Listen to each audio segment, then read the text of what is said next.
right now it's really interesting, okay? Because we just came out of, I mean, May through like just a couple weeks ago, a week or two ago, we were swamped, we were slammed. I haven't answered my phone basically all summer for new customers. And it's really interesting because we just got all that stuff caught up, and now we're down to 3 days a week, 3.5 days a week, okay? We'll go with three routinely. So we're at 3 days a week. And it's interesting because I've tracked all of the, what I do is I take a look at, for the past 2 years, I have data of how many machine hours and labor hours we've used every month to track activity, right?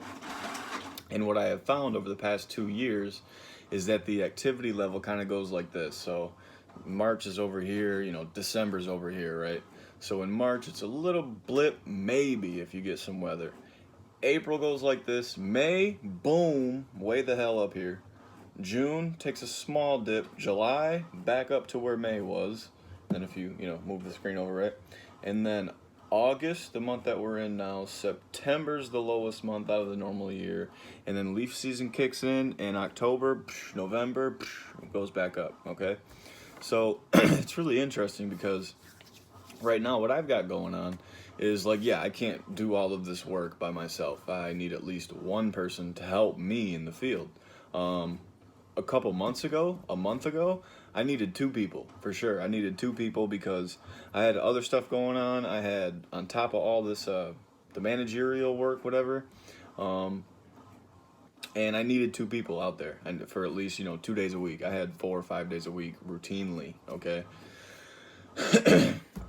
but now it's cut down to 3 days a week, sometimes 3.5, and it's just really interesting because I have a job ad posted.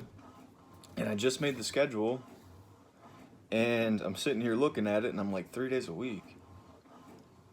My other activities, the other requirement for me to be in other places, doing managerial stuff, doing accounting stuff, so on and so forth, it's kind of gone down. It's toned down a little bit.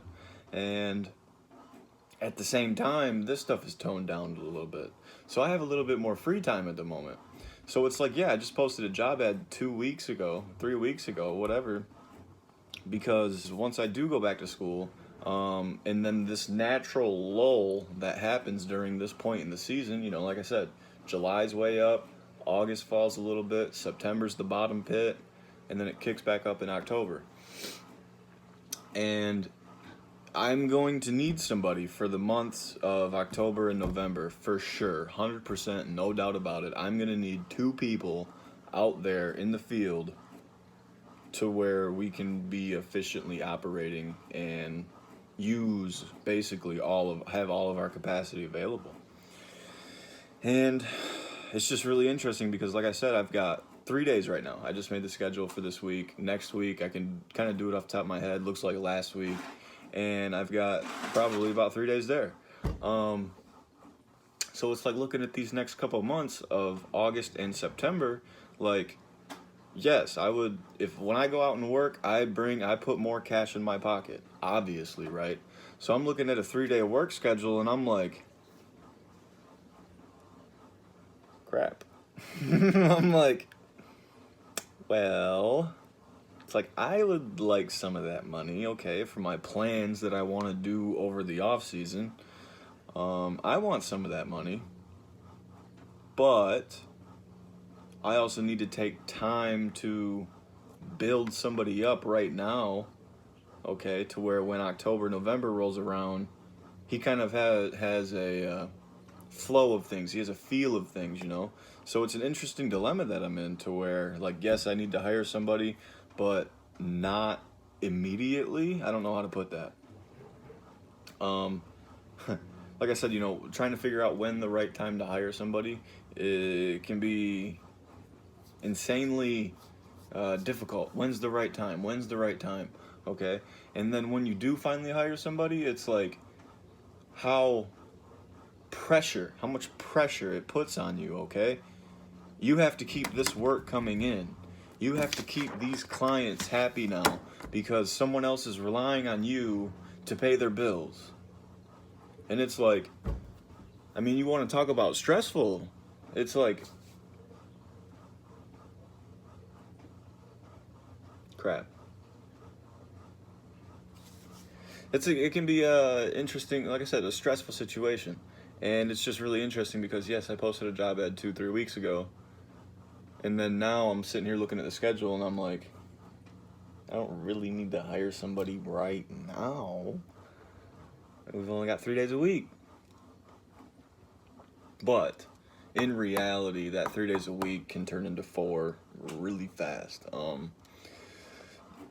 All you would need is not even a handful of these people to say, hey, we want this trimmed, we want this ripped out, we want this put down, we want this done, we want this done, and all of a sudden, boom, you've got 4 days, right? So it is a very interesting balance to try to do. You know, when's the right time to hire somebody? When you need them. And then even at times, it's like, okay, you know, this week, and these past 3 weeks, I've needed 2 people. All of a sudden, I don't need 3 people. That's including myself. So myself and 2 other people, right? It's like, I don't need that right now. I don't need that right now. But what am I going to do? Chances are I'm still going to hire somebody and bring them on and at least try to give them 1 day a week so they can get a feel. But even that, saying that, it's like 1 day a week. It's like, who the hell am I going to find for 1 freaking day a week, bro? I know I'm all over the place right now in this video. I know it. But there's just so many different things that you think about when you're going through a hiring process and you're on the hiring end of the table. You're not trying to be hired, you're hiring. It's a whole different aspect. It's a view. It's a different view. It's interesting, okay, to say the least. But I have an investment that I want to make over the off season and do a bigger lawnmower. And for me, I want to be in the position to take a look at what's the best option in terms of the present. This is way outside of this video, but I want to be able to look at the option of, you know, present value of all of the cash flows of me spending on this equipment to figure out what's the cheapest route.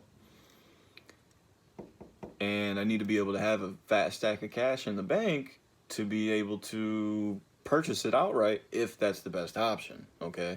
So I want that option available. And it's like, I want to be able to do that, but, so I would like to work. I would like to go out here. We've got 3 days this week. I would like to go out there, put a little bit more money in my pocket, and then kind of, you know, build up that cash balance, right?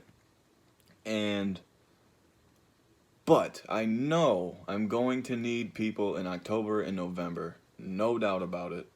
And it just sucks that we're going through this natural lull during the summer, because it's like, I want to be able to bring somebody on. I want to be able to give them, you know, 3 days a week solid. But if I were to do that right now, I wouldn't be out there working at all, and then I wouldn't be saving as much cash, and there's a chance I might not have enough for the investment that I want to make in this upcoming off season. And it sucks, honestly. It sucks. Because now I have to decide, do I want to invest in people, or do I want to invest in the equipment? And it's interesting because either way you can get burned. Either way you can get burned and you didn't make the right investment choice.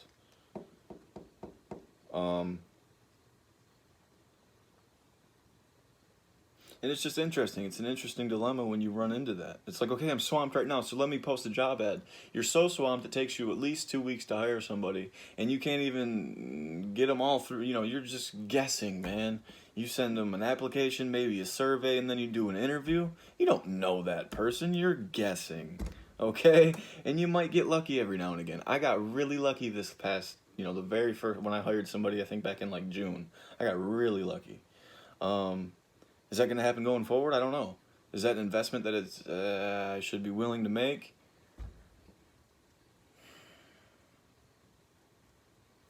It's tough. I've been burned when I chose to invest in people, but I can also be burned in choosing to invest in the equipment. And it's interesting dilemma to be in. It's like, what is the best long run decision? What's the best long run decision? What's the best long run decision? What's the best long run decision? Tough to say. So yeah, I'm going through the process of hiring somebody right now, and I'm kind of in that position. Workload is dwindling down, right? There's not much extra out there. New clients are hardly calling anymore. And it's just like, okay, it's not going to pick back up again really until October. I might catch a few odd jobs here or there, a few landscape projects and all that. But in terms of like the flow of clients, August and September are the slowest months. It has been like that for the past 2 years. And it's just interesting. And this is why you need to keep track of this stuff, okay? You need to keep track of this stuff. What does your workflow look like? Week to week, month to month, year over year? Can you look at something and put stuff on a freaking graph and look at it and be like, okay, where is my activity at throughout the entire season? April's down here, May shoots through the roof, June takes a little dip, July goes back up to where May was, if not higher.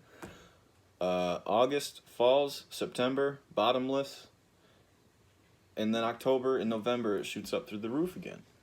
So it's like, how do you prepare in terms of hiring for that? Who's gonna want to come work? I mean, it's interesting. It's like you're in the seasonal business. It's like Myers goes through it, right? During Christmas time, they hire a crap ton of people to get them through the holiday season. And it's like, we need a crap ton of people May through July, and then October through November, because August and September are slow months. They just are. And it's interesting.